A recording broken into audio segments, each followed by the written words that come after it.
Me cayó encima de una camioneta, me quedé cuadripléjico, con una lesión medular cuyo pronóstico era devastador. No te vuelves a mover, no vuelves a vivir una vida independiente y autónoma. El techo me aplasta, me sume, me aplasta la cabeza hacia adentro de los hombros, provocando que las vértebras cervicales de mi cuello se compriman y me provoca una lesión medular. Un día estás en plenitud, al siguiente estás tirado en una cama de hospital, con un signo de interrogación en la frente. Resuelve tu problema y no sabes. La resiliencia es el arte de recuperar la felicidad después de perderla en un evento adverso. Y es de lo que platicaremos.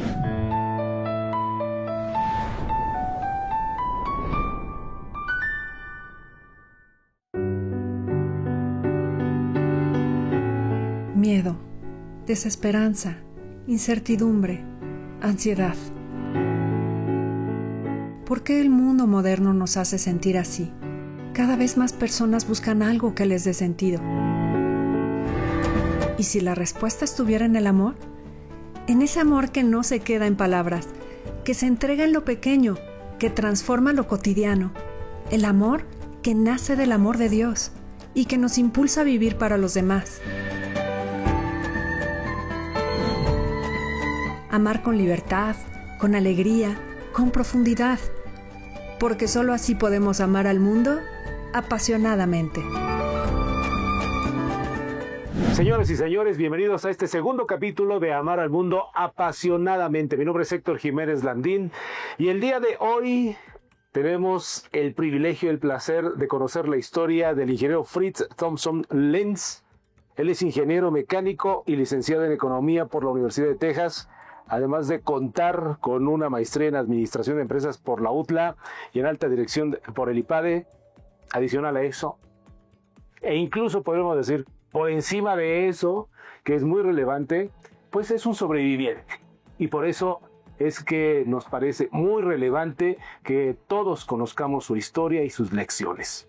Ingeniero, bienvenido. ¿Cómo estás? Héctor, qué placer. Muchas gracias por estar con nosotros. Gracias por la invitación, gracias a todos los organizadores y todas las personas que hacen esto posible. Un gusto estar aquí. Fritz, por favor, cuéntale a la audiencia quién eres.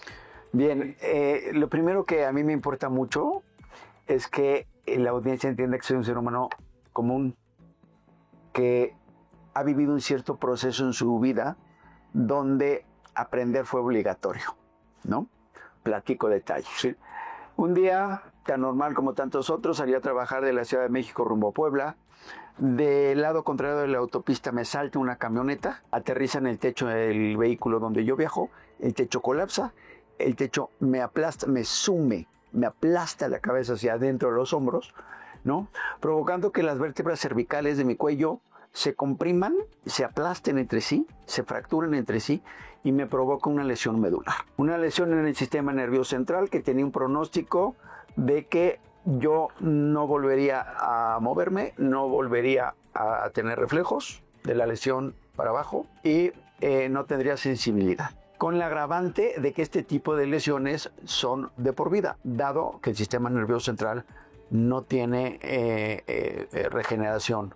Tenía 33 años, la vida por delante, y sin que yo me lo buscara, sin que yo me lo mereciera, aparece la adversidad en mi vida y de manera espléndida, un problemón multifacético, porque no es un problema, Héctor, médico, es un problema médico que va acompañado, o más bien de ahí se deriva una crisis familiar, Claro. Y una crisis económica, y una crisis psicológica de autoestima, y una crisis espiritual. Esos son los procesos por los que pasas. Yo digo fichitas de dominó que van tumbando todo. Déjame detenerme ahí. ¿Cuál era el diagnóstico después de esta tragedia? El diagnóstico es una lesión medular irreversible que tiene implicada la motricidad, la sensibilidad y los reflejos. En términos simples, paralítico del cuello para abajo, implicadas funciones respiratorias, digestivas, urinarias, sensibilidad, motricidad, ¿no? Te dan el diagnóstico, lo recibes, ¿quién te lo informa? Me lo informa pues un grupo de gente, me lo informan mis médicos, me lo informa mi mamá y mi hermana, están presentes cuando me lo me lo dicen y como suele suceder en estos casos, pues no crees lo que está pasando. Por supuesto. ¿No? A ver, esto no es cierto, yo tengo cosas que hacer mañana, ¿no? O sea, doctor, es real, ¿no? Y no tienes herramientas, Héctor, porque yo siempre he dicho que la adversidad es cobarde, no avisa, ¿no? Un día estás en plenitud, al siguiente estás tirado en una cama de hospital, con un signo de interrogación en la frente. Resuelve tu problema y no sabes. Nadie te previno, no lo viste venir, no tienes herramientas. ¿Qué pasaba por tu mente, ingeniero, una vez que recibiste la información? ¿Y cuánto tiempo ocurrió para que te fueran cayendo esos 20? Mira, en toda esta experiencia hay una serie de procesos, ¿no? No es que me cae de un día para el otro, sino, por ejemplo, yo paso varios meses hospitalizado en un hotel al sur de la Ciudad de México, donde yo ni siquiera entro en contacto con mi inutilidad, porque me convertí en un ser humano absolutamente inútil.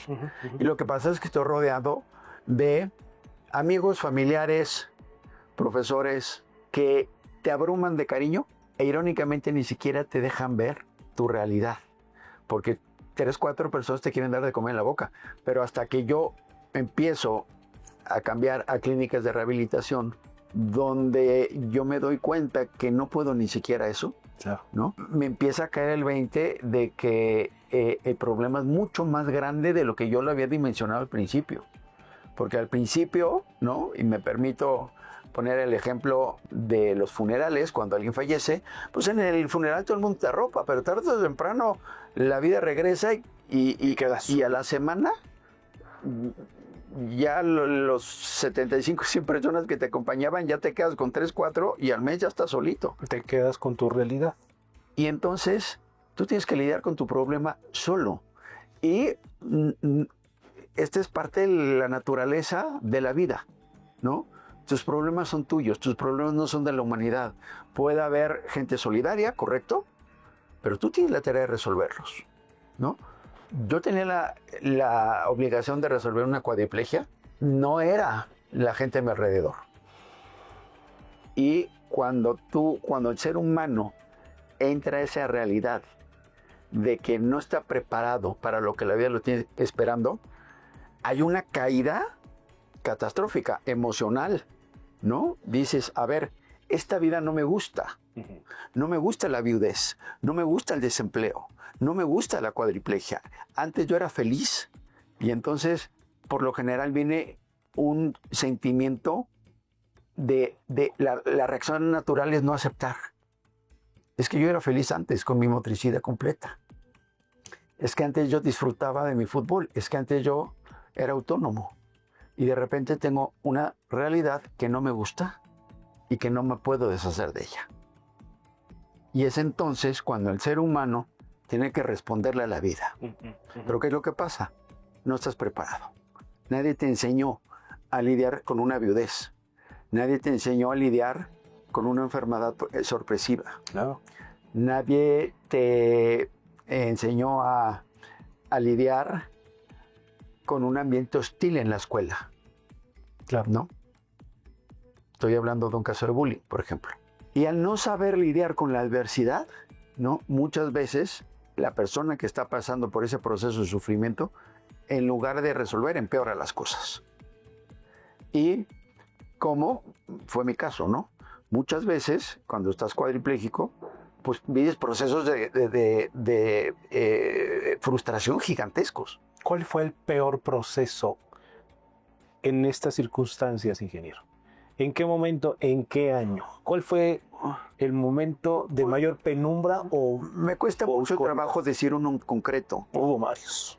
Pero por supuesto, por ejemplo, la dependencia física es impresionantemente difícil de lidiar con ella. Oye, sácame la lágrima. Oye, ráscame la nariz. Oye, cámbiale la hoja al libro. Oye, cámbiale al canal a la tele. No, vivir así es muy difícil, claro, ¿no? Pero también te puedo decir que el proceso de sufrimiento psicológico es muy difícil de manejar, porque un aspecto que hace todo enormemente más difícil es la desesperanza.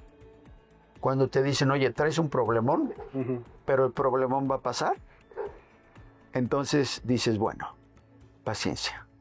Pero si te dicen, esto es de por vida, esto es para siempre, no, tú dices, no, esto yo no lo quiero. Y entonces vienen desequilibrios psicológicos fuertes, pero que son normales y son parte del proceso, ¿no?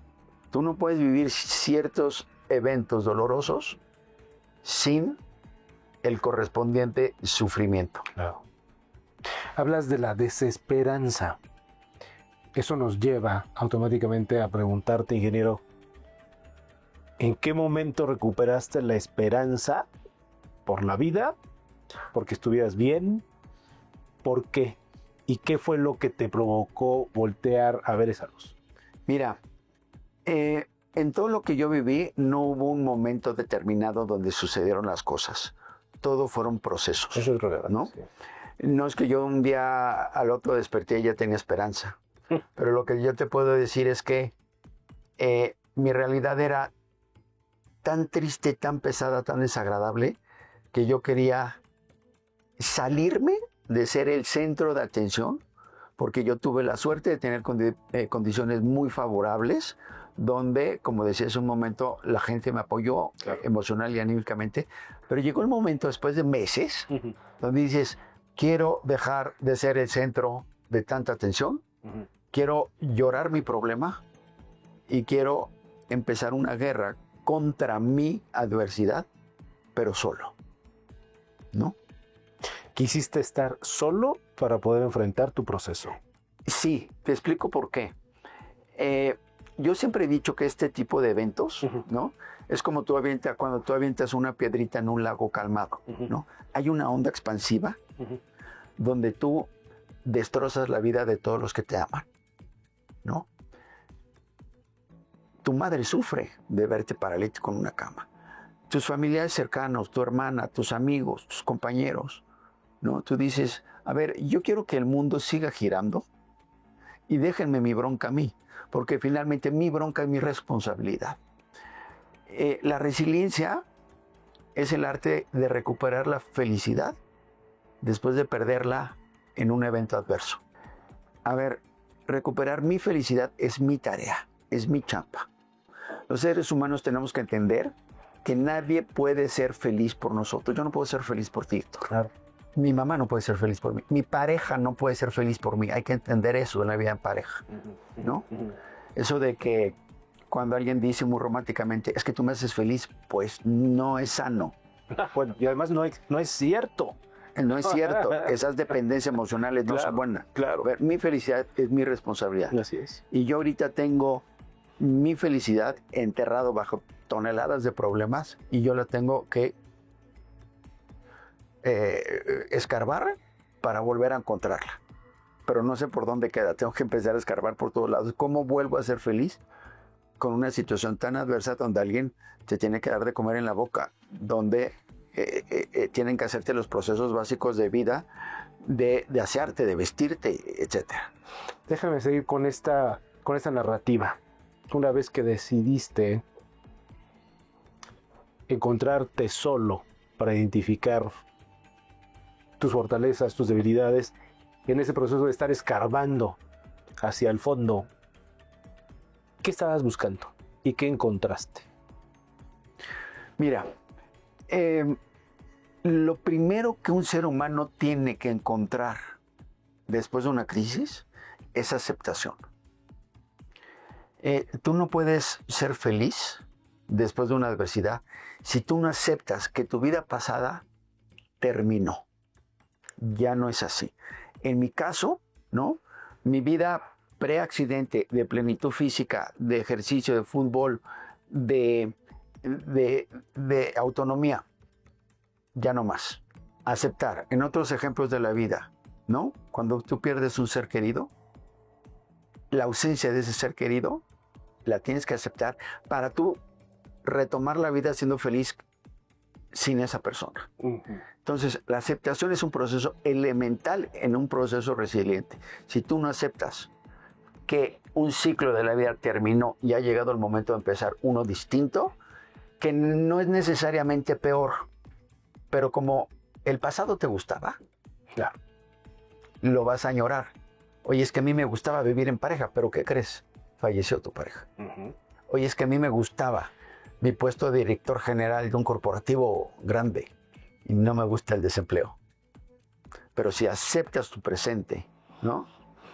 Y le das entrada en tu corazón a una realidad que no te gusta, es el cimiento para de ahí construir sanamente, ¿no?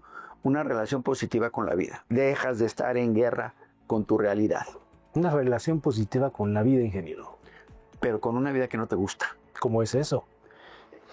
Pues bueno, es parte de el reto que tenemos que encontrar los seres humanos para realizarnos después de una adversidad. Yo siempre he dicho, a raíz de esta experiencia, que la adversidad no es necesariamente mala. La adversidad es una gran maestra de vida. Pero ¿qué es lo que sucede? La adversidad necesita alumnos interesados en aprender, ¿no? Si el ser humano que está en un proceso de sufrimiento, ¿no?, abre la mente, pone atención, ¿qué me está enseñando en la vida con este evento? Y de ahí saca conclusiones que lo enriquecen como ser humano, la adversidad no es negativa, porque es un proceso de crecimiento. El chiste, cuando uno enfrenta una adversidad, es no dejar que el proceso se convierta en un proceso de sufrimiento, sino que se convierta en un proceso de crecimiento. Y si tú logras darle la vuelta, ¿no?, el proceso adverso puede ser sumamente enriquecedor en la vida. Hoy puedo decirles que 25 años, bueno, dirán, son muchos, pero hace mucho tiempo yo ya agradecí mi accidente, ¿no? Oye, ¿cómo puedes agradecer haberte quedado cuadripléjico? Pues sí, ¿no? ¿Por qué lo digo? Y aquí aclaro, no es porque hoy gozo de motricidad en alto grado. Lo hago porque mi proceso de sufrimiento tuvo un fin productivo, Claro. ¿no? Hay un poema que me gusta mucho que dice, no se vale sufrir sin aprender. Pero, repito, la vida exige alumnos que quieran aprender. Y es una parte básica de la resiliencia, querer salir adelante, quiero aprender, ¿no? Yo recuerdo perfectamente el momento en mi historia cuando dije, bueno, ya me cansé de estar triste. Ya no quiero estar triste. ¿Cómo? A ver, ¿cómo le hago para ser feliz sin cuadriplegia? Era la nueva pregunta que yo me hice. Y bueno, esos son los primeros procesos que uno enfrenta en este arte de la resiliencia. A ver, ingeniero, hay una parte que me gustaría dedicarle varios minutos para que nuestra audiencia lo pueda tomar en cuenta, que es el motivo de vida. De todo esto que nos estás narrando, que resulta extraordinario, hay un ingrediente que me parece fundamental que vale la pena que pongamos atención. Si no hay un motivo de vida, difícilmente tú estarías aquí, y yo creo que todos los que nos están viendo, nos están escuchando ahora mismo, aquí en este segundo episodio de Amar al Mundo Apasionadamente, ¿cierto? Es correcto. Hay una persona que es el que se considera, digamos que el padre de toda esta corriente filosófica, que es el señor Viktor Frankl, ¿no? El señor Frankl es un sobreviviente de campos de concentración que dice que él se da cuenta que todos aquellos internos que tenían una razón para salir del campo, lo lograban. Aquellos que habían visto el fallecer de sus amigos, de sus familiares, que no tenían nada que hacer después del campo, esos fallecían, ¿no? En términos simples, ¿no? Lo que el señor Frankl dice es que quien tiene un porqué encuentra el cómo. Quien tiene un porqué vivir encuentra la manera de vivir. Entonces, una de las más eficaces herramientas psicológicas para sobrevivir una adversidad es tener una razón por la cual luchar, ¿no? Y parte de esta terapia es cuestionar a la persona que está pasando por el proceso de sufrimiento, ¿cuál es tu porqué? ¿Cuál es tu razón de existir? ¿No? Y en el momento en que esa persona se contesta esa pregunta, que a mi entender, estimado Héctor, es la pregunta más importante que un ser humano se puede hacer en la vida, ¿no? Cuando tú encuentras tu por qué, ¿no? Te conviertes en una persona distinta en términos psicológicos. Te vuelves capaz de cualquier cosa, ¿no? Bueno, tú eres el ejemplo, ingeniero. Déjame detenerme ahí. ¿Cuál fue tu motivo de vida? El motivo de vida fue esa cantidad de gente, de amigos, de familiares, de profesores, encabezados por mi madre y mi hermana, que incondicionalmente estuvieran a mi lado y que sufrían en la condición al verme en esa condición. Tu madre y tu hermana fueron esos pilares. Digo, fueron por mucho las personas más influyentes de esto. Claro, por supuesto. Porque hoy que yo soy padre, yo no me puedo imaginar lo que es ver a un hijo cuadripléjico, el sufrir de mi madre. Entonces yo decía, mi banderita pelea era, yo tengo que regresar a mi gente a la bendita normalidad. Porque que quede claro, una adversidad no descarrila la vida de quien lo vive, descarrila la vida de todos los que lo aman, ¿no? Decía yo esa bomba expansiva. Entonces, yo decía, mi cuadriplegia es mi problema. Yo tengo que regresar a mi madre a un estado de tranquilidad. Esa es mi responsabilidad ahorita, ¿no?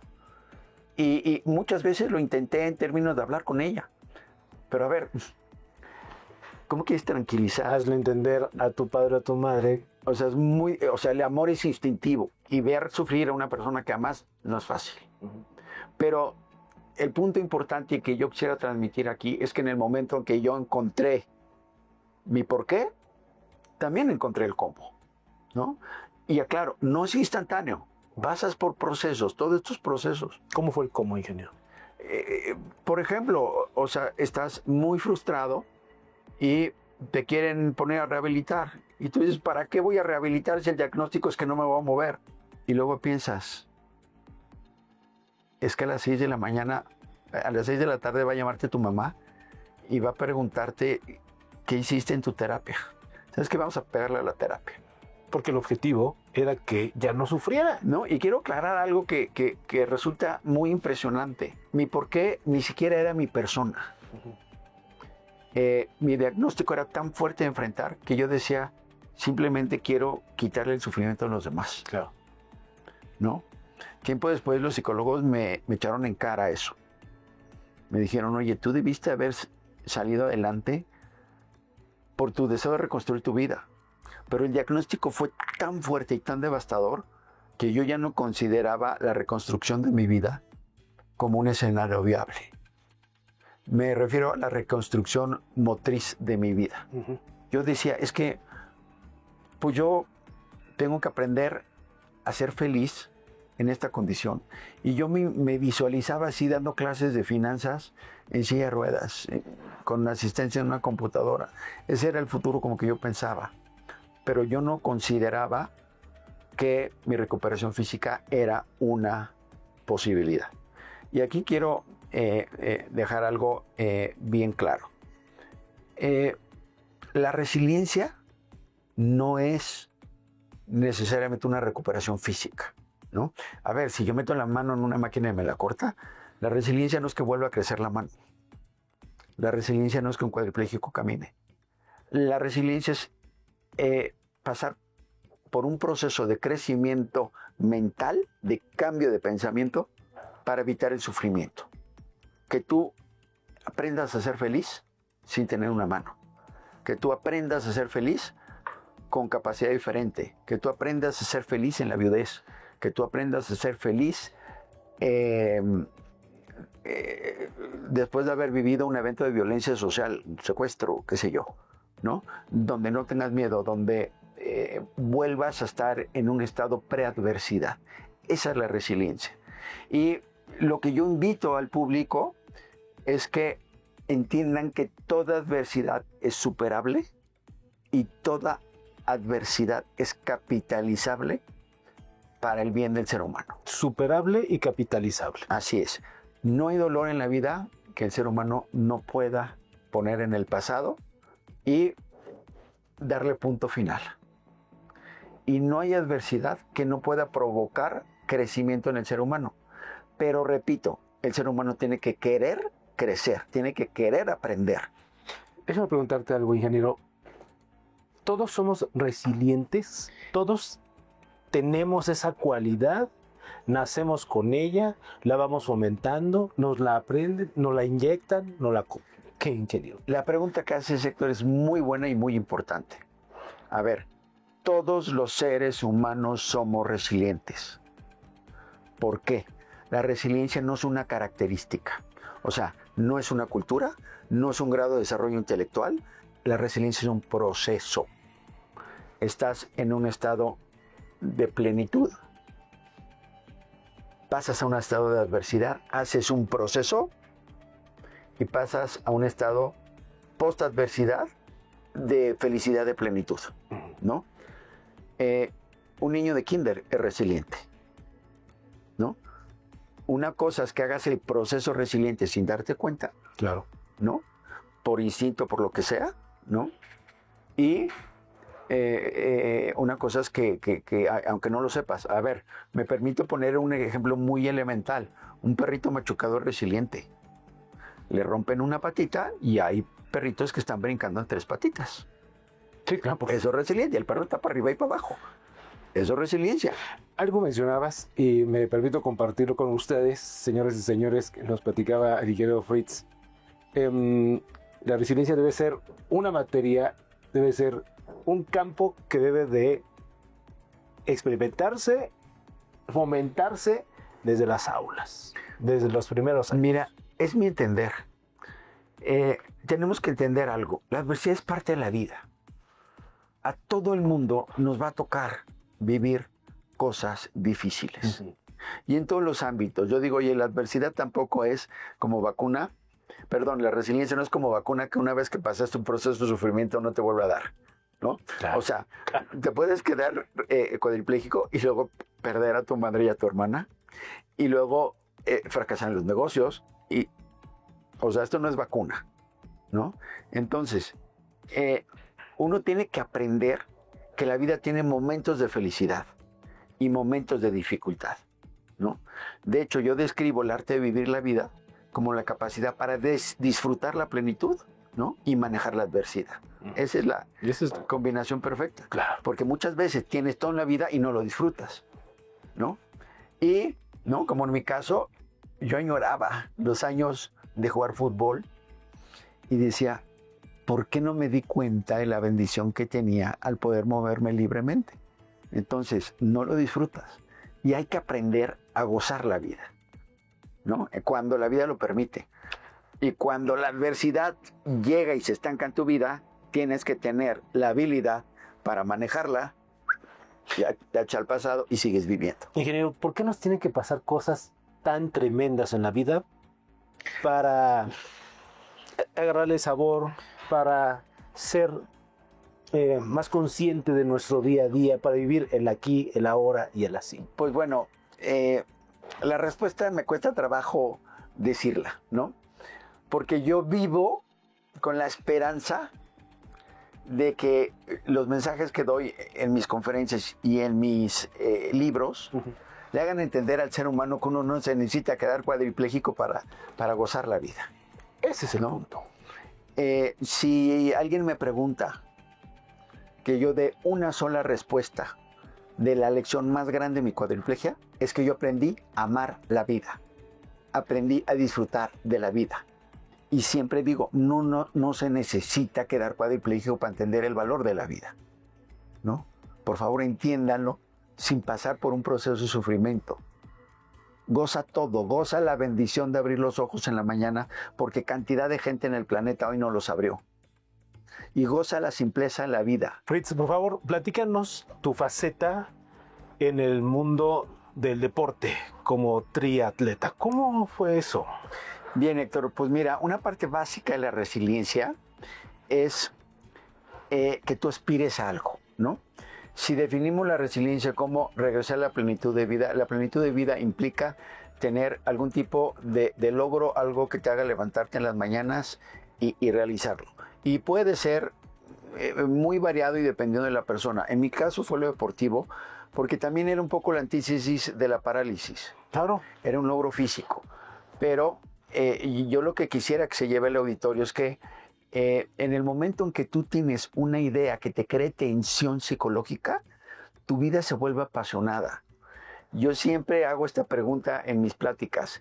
¿Ustedes creen que yo tenía tiempo para deprimirme cuando estaba entrenando para ser triatleta? Pues no. Tú estás, oye, cuidado con la transición de la bici. Oye, y no te desfondes todo al principio en la carrera, no te emociones, acuérdate que es de largo. Y entonces estás tan entretenido mentalmente buscando tu sueño que todas las partes negativas de la adversidad ni siquiera tienen cabida, ¿no? ¿Cómo voy a estar yo deprimido si tengo tantas cosas en qué pensar para que mi sueño se haga realidad, ¿no? Y hacerse realidad puede ser, qué sé yo, ir a conocer algún lugar muy especial del mundo, ¿no? Qué sé yo, una preciosa montaña en Suiza, ¿no? Puede ser tener un logro académico, puede ser dedicarte a una paternidad exitosa, ¿no? Puede ser lo que tú quieras que a ti te cree tensión psicológica, algo que te tenga ocupado positivamente. ¿No? Claro. En mi caso, repito, fueron los triatlones porque pues, la vida me puso en una circunstancia de ¿Cuántos triatleta. hiciste, ingeniero? Hice 5 triatlones y un gran fondo. Un gran fondo es una vuelta a la isla de Cozumel de 160 kilómetros en bici. No hay natación y no hay carrera, Ok. ¿no? Entonces hice 5 triatlones y un gran fondo, ¿no? Y bueno, la resiliencia exige lo que yo llamo la sensación de logro. Yo digo que en mi vida hay 7 días especiales, ¿no? Cada uno de mis días que hice una competencia y el nacimiento de mi hijo, ¿no? Ah, maravilloso. Ojo, ni siquiera menciono mi cumpleaños, ¿no? Porque lo que yo experimenté esos días, ese éxtasis de saberte capaz de someterte a un esfuerzo con un objetivo mayor y lograrlo, esa sensación de logro es algo que todo ser humano tiene que experimentar para sentirse apto para vivir. Y en el momento en que tú lo logras, tú entras a un estado de, pues no quiero decir paz interior, pero de realización interior. De felicidad, casi. Donde dices, ¿no? Y repito, una persona que ha crecido en un ambiente social donde la academia no prevalece y llegar a ser un doctorado en algo, pues es un tema sensacional, es un logro de lo más respetable. Pues esos son el tipo de objetivos que llenan a la vida del ser humano, ¿no? Pensemos por favor de la resiliencia como regresar a un estado de plenitud.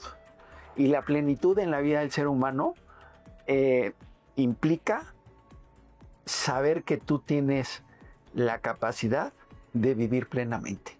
Como cuadripléjico uno entiende que la felicidad y la realización es cuestión de perspectiva. No tiene que ganar premios Nobel, ni ganarse medallas, ni nada, para disfrutar la vida.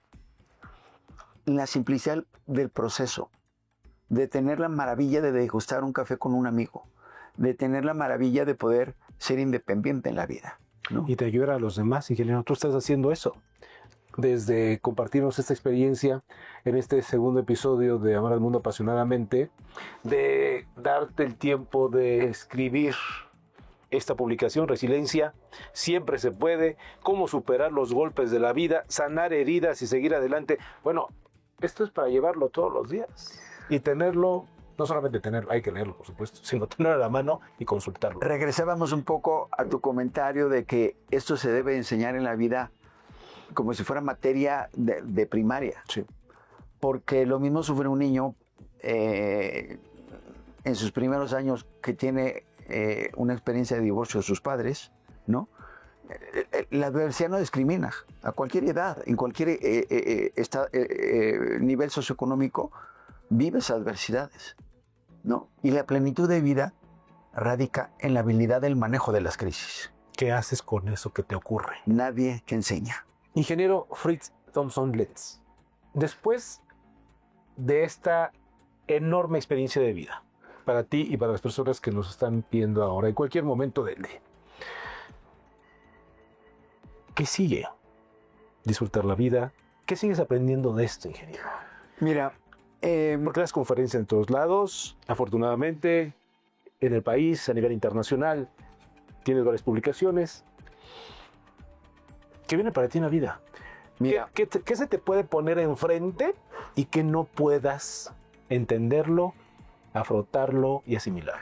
mira, yo lo que te quisiera decir es que lo que yo considero que es mi misión en la vida es tratar de reducir el sufrir humano en cualquier ámbito, ¿no?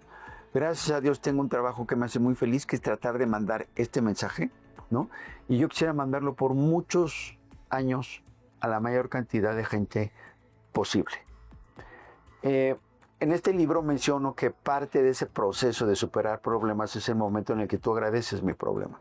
Yo siento que la manera como yo agradezco a la vida el haberme dado la posibilidad de recuperarme tanto física como anímicamente, que yo siempre lo separo porque son dos cosas distintas, ¿no?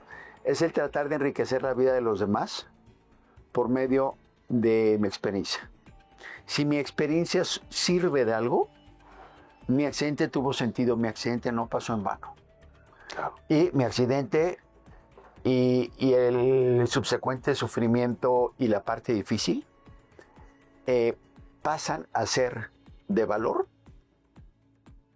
en el momento en que mi experiencia reduce o evita el dolor a otra persona. Por eso no me canso de mandar estos mensajes que no hay que temerle a la adversidad, hay que manejarla, Héctor, ¿no? Estos mensajes donde debemos de concientizarnos de la interminable cantidad de bendiciones en las que vivimos y dejar de estar quejándonos de lo que carecemos. La vida perfecta no existe. Todos tenemos bendiciones y todos tenemos problemas. El ser humano tiene una inexplicable tendencia a ver lo que está mal en su vida y no agradece las cosas simples, ¿no? Voy a poner un ejemplo muy básico. Un cuadripléjico, Héctor, no abraza. Un abrazo es una bendición. Yo le pido a la audiencia que por favor se imagine que no puedes abrazar a tu hijo de 8 años que tienes enfrente de ti. Que no puedes abrazar a tu pareja, que no puedes abrazar a un amigo. Un abrazo es una bendición. Agradecer lo que tenemos y dejar de estarte quejando de lo que te hace falta. Porque siempre va a haber cosas que no tengas. Pero si tú basas tu felicidad o condicionas tu felicidad a lo que no tienes, bienvenida a la amargura a tu vida. Ingeniero Fritz Thompson Lenz, se nos termina el tiempo desafortunadamente. Este capítulo merecerá uno más, una segunda parte sin duda. Hay mucho que aprender del ingeniero. Por ahora se nos termina el tiempo. Agradecerte tu tiempo. Estaremos siguiendo de cerca tus presentaciones, ingeniero. También de cómo le va a tu publicación. Y pues el tema será aprender de lo que nos estás compartiendo e identificar cómo es que sí se puede amar al mundo apasionadamente, porque eso es lo que nos da el sentido de vida. Correcto. Yo quisiera, nada más a manera de despedida, decir una idea que me resulta muy importante. El proceso resiliente no quiere decir volver al pasado. Quiere decir aprender a ser feliz con una realidad que tal vez no sea óptima, pero que sigue dándote la oportunidad de realizarte, ¿no? Y eso está al alcance de todos.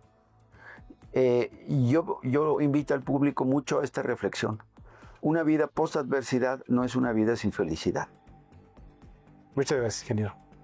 Gracias a la audiencia. Gracias a ti, Héctor. Hasta la próxima. Gracias, ingeniero. Muchas gracias. Hablar está bien, pero vivir lo que crees marca la diferencia.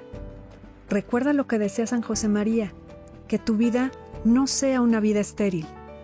Somos @Opus Dei MX. Síguenos en Instagram, X, YouTube y TikTok. Nos escuchamos y vemos pronto en Amar al Mundo apasionadamente.